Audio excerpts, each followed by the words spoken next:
बंगाल एक बार फिर से सुर्खियों में है। स्वामी विवेकानंद और रविंद्रनाथ टैगोर की धरती पर आगजनी और पत्थरबाजी जैसे जो मंजर है वो रामनवमी और हनुमान जन्मोत्सव के जुलूस के दौरान देखने को मिले। और इसी पर भारत एक्सप्रेस पर मेरे साथ खास बातचीत करने के लिए मौजूद है केंद्रीय राज्य मंत्री और बंगाल से बीजेपी के सांसद शांतनु ठाकुर जी।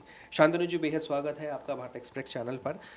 बंगाल के अंदर लगातार बीजेपी ये आरोप लगा रही है कि टीएमसी जो है वो मुस्लिम तुष्टीकरण करती है, जिसकी वजह से रामनवमी में हावड़ा पर और हनुमान जन्मोत्सव के ऊपर हुगली में जो जुलूस निकाले गए उस दौरान हिंसा टीएमसी के गुंडों ने और कार्यकर्ताओं ने करवाई है। इस पर क्या कहेंगे आप? देखिए, सबसे पहले तो मैं ये बताना चाहता हूँ कि आम जो आदमी हैं, जनता है, ये आपस में कभी नहीं लड़ते हैं। इनको भड़काया जाता है। अभी ये सिंपलिस्टिक बात ये है कि पश्चिम बंगाल में अभी पावर में टीएमसी है। तो टीएमसी जब पावर में होता है, पुलिस एडमिनिस्ट्रेशन, सिविल एडमिनिस्ट्रेशन जो है सब उनके हाथ में होता है। तो इसके बीच में भारतीय जनता पार्टी का जो आरोप लगाना टीएमसी का और हमारा बोलना, इसमें बहुत अंतर है। हम ये सोचते हैं कि जो पावर में रहते हैं उसको तो सब पता होता है पुलिस एडमिनिस्ट्रेशन के माध्यम में। तो ये अचानक जो जुलूस निकला था रामनवमी में, रामलला जी के जो ये रामनवमी है, तो इसमें अचानक पत्थरबाजी हमने देखे हैं। एक सर्वे रिपोर्ट भी निकला है कि कुछ लोग पत्थरबाजी कर रहा है। आम आदमी ऐसे पत्थरबाजी नहीं करता है, इसको करवाया जाता है। और जिसका शासन है उस शासन में उसी को पता चलता है, वो तो विद इन दैट टाइम पता कर सकता है कि कौन लोग ये जुलूस में हंगामा किया था। तो भारतीय जनता पार्टी के जो हमारे राज्य का जो पार्टी का जो अध्यक्ष हैं, जिन लोगों ने बोले हैं कि एनआई होना चाहिए, एनआईए जजमेंट होना चाहिए, सही बात बोले हैं। क्योंकि हमको लगता है कि राज्य के जो पार्टी हैं और जो पावर में है उनका ही साजिश किया गया, रचा गया एक घटना ये घटा है। क्योंकि अभी वहाँ का जो चीफ मिनिस्टर हैं उनको लगता है कि माननीय प्रधानमंत्री जी के नेतृत्व में पूरा इंडिया जैसे आगे बढ़ रहा है, उस दिशा को थोड़ा सा धीमा कर जाए, उसको गंदा कर दिया जाए कि पश्चिम बंगाल में बीजेपी के लिए, इसलिए बीजेपी को ऐसा आरोप लगाया जा रहा है। पूरा मेरा ख्याल में यही है। सर, जिस प्रकार से सुकांता मजूमदार बीजेपी अध्यक्ष पश्चिम बंगाल के आरोप लगा रहे हैं कि सीआईडी के ऊपर उनको भरोसा नहीं है, जो स्टेट की सीआईडी, क्योंकि ममता बनर्जी ने इस पूरे पत्थरबाजी को लेकर के, इस दंगों को लेकर के सीआईडी की जांच बिठाई है। वो ये आरोप लगा रहे हैं कि सीआईडी की जांच पर उनको भरोसा नहीं है, केंद्रीय एजेंसी है एनआईए जो है इसकी जांच करे। बीजेपी ने कलकत्ता हाईकोर्ट भी पहुंची है इसी चीज़ को लेकर के। क्या लगता है आपको कि क्या जो ममता बनर्जी की जो पुलिस है, राज्य जो पुलिस है, क्या वो इतनी सक्षम नहीं है कि इन दंगाबाजियों को लेकर के जो सीसीटीवी फुटेज भी सामने आई है उसकी शिनाख्त पर जो है लोगों की गिरफ्तारी हो? देखिए, दूध का दूध पानी का पानी हो जाएगा। अगर किसी का कंफ्यूजन है, किसी सरकार तो ये जजमेंट नहीं करेगा। ये एक ऑटोनोमस बॉडी जो है एनआईए, ये जांच करेगा। अगर ममता बनर्जी जी को अगर मांग है कि सीआईडी करेगा तो करने दीजिए। हम भी चाहते हैं कि एनआई करे कि वहाँ जो घटना जो घटे हैं वो सामने उभर के आए लोगों के सामने कि वास्तव में क्या है। जब दोनों पक्ष से छानबीन किया जाएगा, दोनों पक्ष से जब जजमेंट किया जाएगा, देखा जाएगा, तो दूध का दूध पानी का पानी हो जाएगा। तो हमको भी विश्वास नहीं है कि सीआईडी वहाँ सही इन्वेस्टिगेशन करेगा।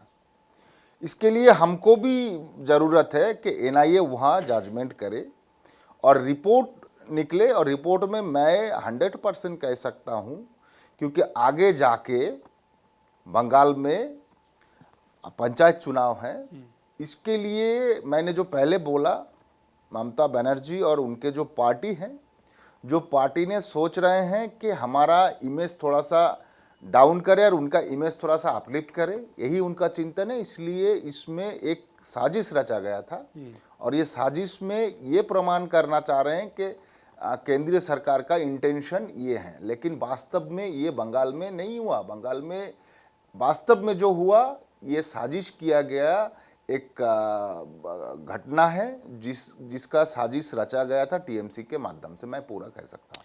सर, जिस प्रकार से आपने चुनावों का जिक्र किया है, यहाँ पे आने वाले समय में बंगाल के अंदर पंचायत के चुनाव है, फिर लोकसभा 2024 के भी चुनाव है। जिस प्रकार से अभिषेक बनर्जी एक वीडियो को ट्वीट करते हैं और ये कहते हैं कि ये उस जुलूस के दौरान की वीडियो है जिसमें लोग हाथों में बंदूकें और तलवार लेकर के घूम रहे हैं। बीजेपी पलटवार करती है, विश्व हिंदू परिषद पलटवार करता है और कहता है कि नहीं, ये टीएमसी के ही लोग हैं और वीडियो को ही झूठा बताते हैं। जिस प्रकार से लॉकेट चटर्जी ने भी कल बयान दिया है, उन्होंने हमला बोला है टीएमसी के ऊपर। लगातार जो बीजेपी के दूसरे नेता हैं, बड़े मंत्री हैं, वो भी लगातार टीएमसी के ऊपर हमला कर रहे हैं।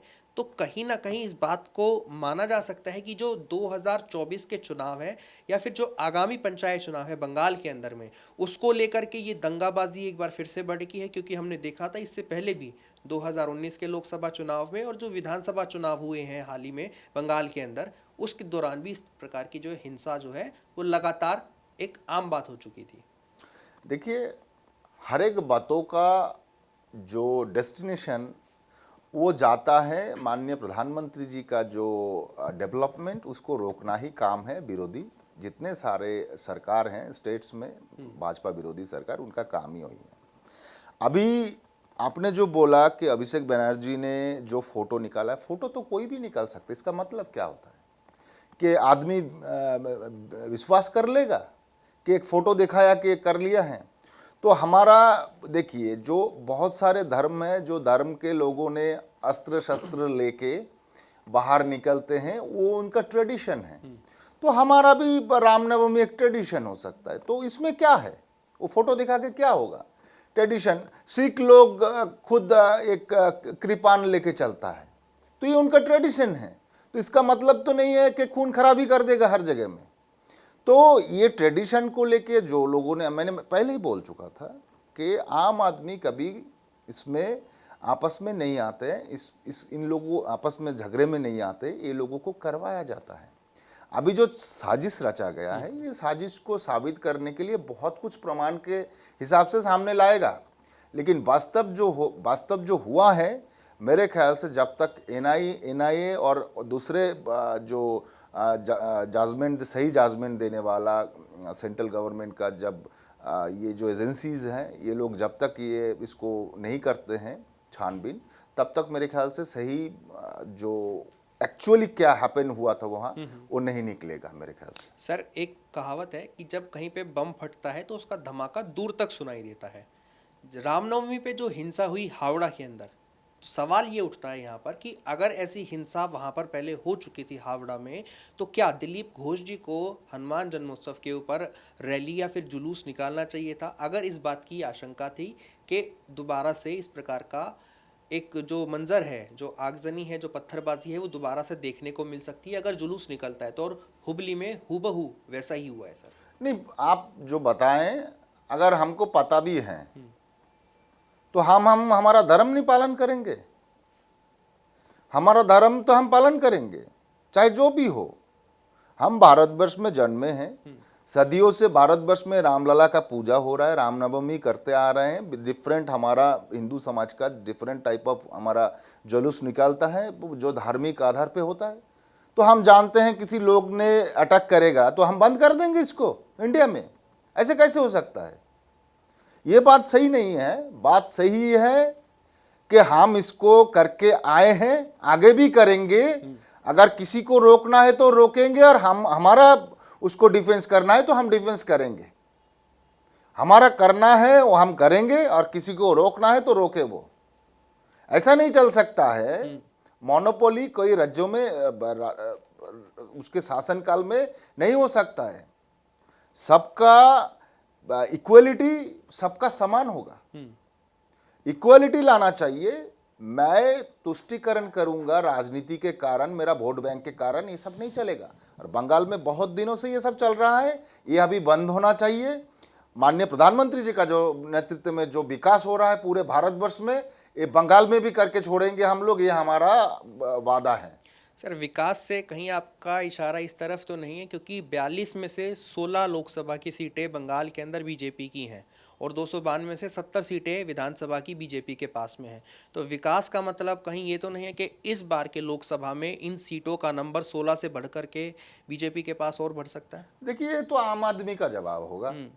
जब विकास होगा तब आम आदमी जवाब देंगे।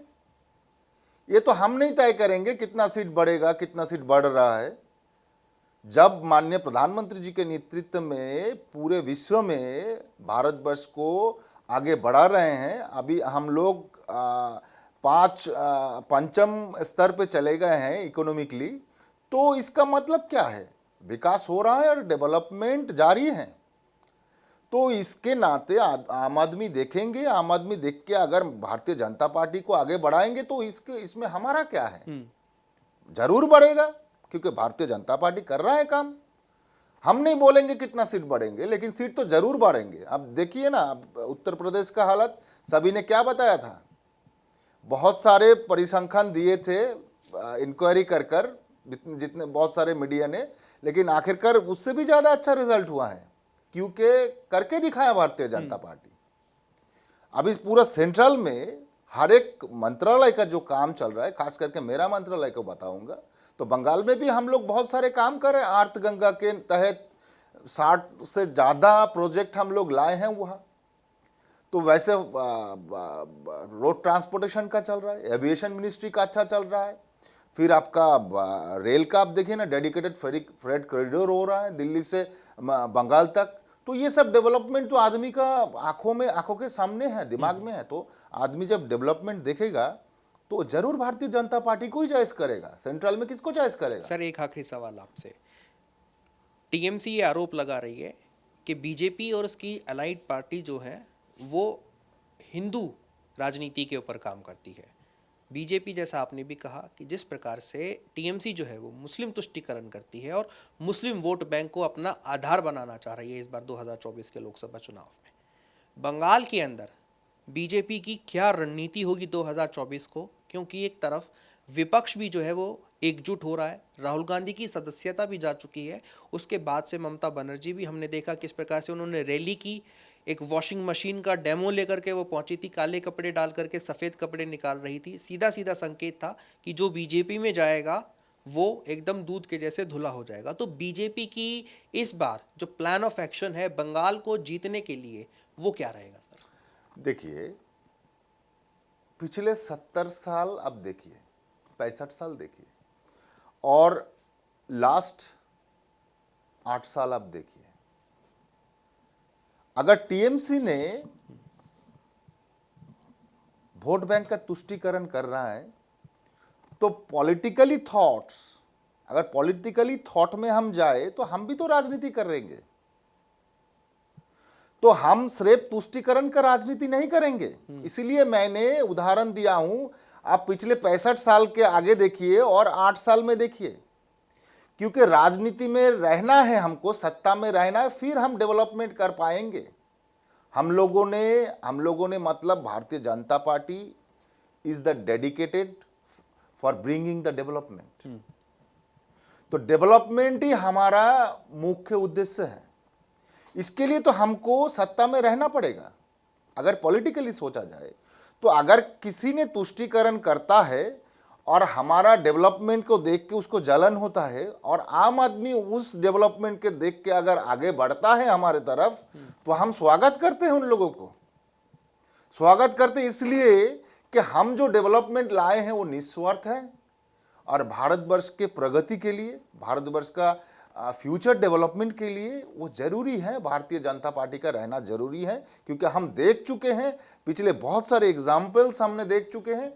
भारतीय जनता पार्टी का विकल्प कोई पार्टी नहीं है जो राष्ट्र हित के लिए सोचते हैं, राष्ट्र हित के लिए काम करता है। जो भारतीय जनता पार्टी अभी पिछले 8 साल में जो डेवलपमेंट किए हैं, ये ये अनएक्सपेक्टेबल और अनएक्सप्लेनेबल ऑल्सो, ये व्याख्या नहीं किया जा सकता है। आदमी इसका रिजल्ट दे रहे हैं। आप देखे हैं 300 से ज़्यादा सीट लेकर हम जीते हैं, तो अगला 24 में हम वादा नहीं करेंगे, हमारा जो एक्सपेक्टेशन है 300 से और भी ज़्यादा इस बार पार हो जाएगा। देखिए, चलिए, बहुत धन्यवाद सर भारत एक्सप्रेस से खास बातचीत करने के लिए। तो बंगाल के अंदर जिस प्रकार से दंगाबाजी, हुड़दंगबाजी और जो आगजनी चल रही है, उसको लेकर के एक बात तो साफ है कि जो 2024 के चुनाव होने वाले हैं उसमें एक बार फिर से बीजेपी बनाम विपक्ष समूचा दिखाई देगा या नहीं, ये सबसे बड़ा सवाल है। लेकिन इस वक्त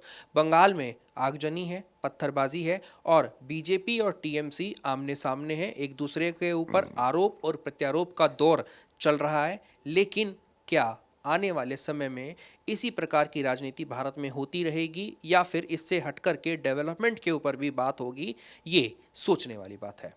कैमरा पर्सन आलोक सक्सेना के साथ कपिल गौड़, भारत एक्सप्रेस।